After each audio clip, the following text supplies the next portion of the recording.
ద్వావింశాధ్యాయము. రెండవ నాటి యుద్ధము, పురంజయుని విజయము. అత్రి మహర్షి ఇంకా ఇలా చెప్పసాగాడు.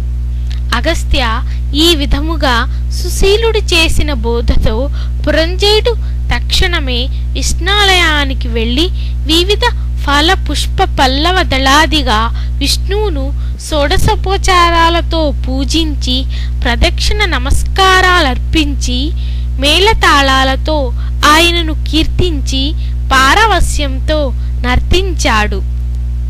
అంతేకాదు, బంగారంతో విష్ణు ప్రతిమను చేయించి దానికి కూడా పూజలు చేశాడు. దీపమాలికలు వెలిగించి అర్పించాడు. ఆ రాత్రంతా అలా విష్ణు సేవలో విలీనుడైన పురంజయుడు మరుసటి రోజు ఉదయమే శేషసైన్య సమేతుడై పునః యుద్ధ రంగాన్ని చేరాడు.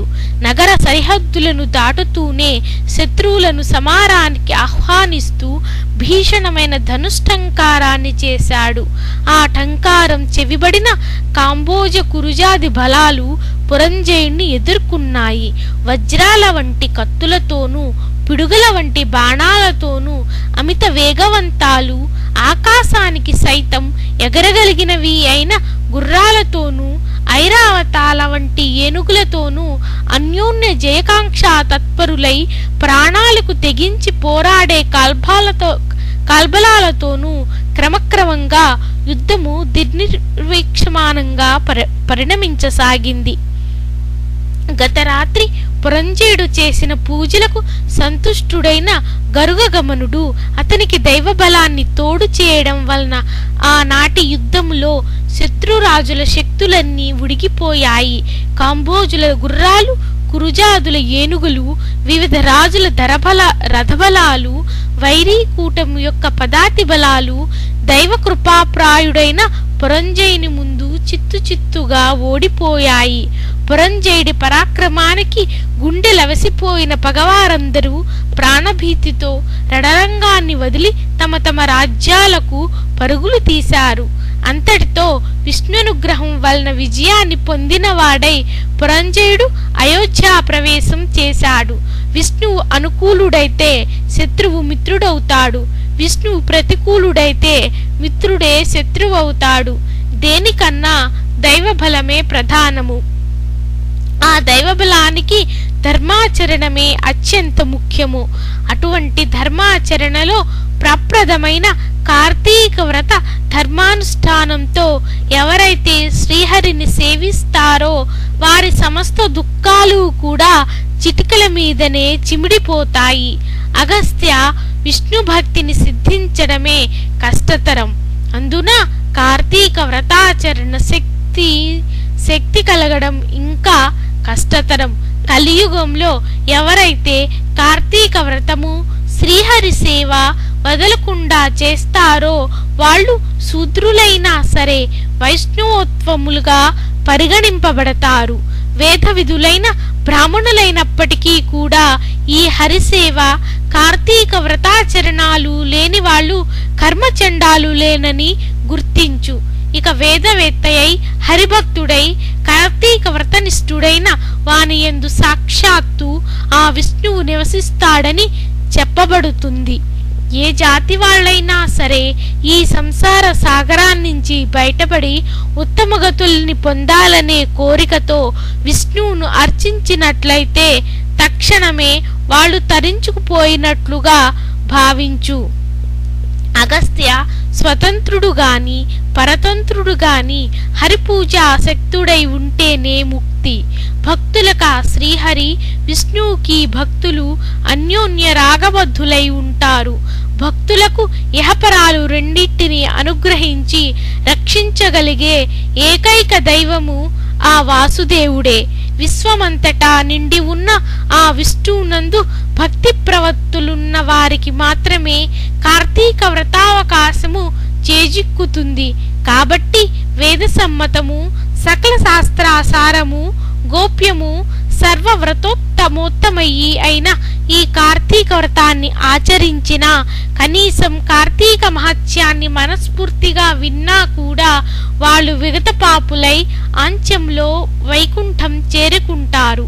మహత్వపూర్వకమైన ఈ 22వ అధ్యాయాన్ని శ్రాద్ధకాలంలో పఠించడం వలన పితృదేవతలు కల్పాంత తృప్తిని పొందుతారు సుమా. 3వ పురంజయుని మోక్షము. హే అత్రి మునీంద్ర, విష్ణు కృప వలన విజయుడైన పురంజయుడు ఆ తరువాత ఏమి చేశాడో వివరించు అని అగస్త్యుడు కోరడంతో అత్రి ఇలా చెప్పసాగాడు. భగవత్కృప వలన భండన భూమిలో విజయలక్ష్మి వరించిన పురంజయుడు అమరావతిలో ఇంద్రుని వలె తన అయోధ్యలో అత్యంత వైభవంతో ప్రకాశించాడు. గతంలోని దుష్టభావాలను విసర్జించి సత్యశౌచ పాలనం, నిత్యధర్మాచరణం, దానశీలత, యజ్ఞయాగాది నిర్వహణలు ఇత్యాదులు చేస్తూ ప్రతివర్ష ప్రయుక్త కార్తీక వ్రతాచరణం వలన విగత కల్మషుడై విశుద్ధుడై అరిషడ్వర్గాన్ని జయించి పరమ వైష్ణవుడై మనసాగాడు. అంతేకాదు నిరంతరం కూడా శ్రీహరి పూజా ప్రియుడై ఏ దేశాలలో, ఏ క్షేత్రాలలో, తీర్థాలలో విష్ణువును ఏ విధాలుగా పూజించడం వలన తన జన్మ తరిస్తుందా అనే తపనతో ఉండేవాడు. అంతగా హరిసేన సంవిధాన సంతృప్తుడైన కారణంగా ఒకనాడు ఆకాశవాణి, పురంజయ, కావేరీ తీరంలో శ్రీరంగ క్షేత్రం ఉన్నది.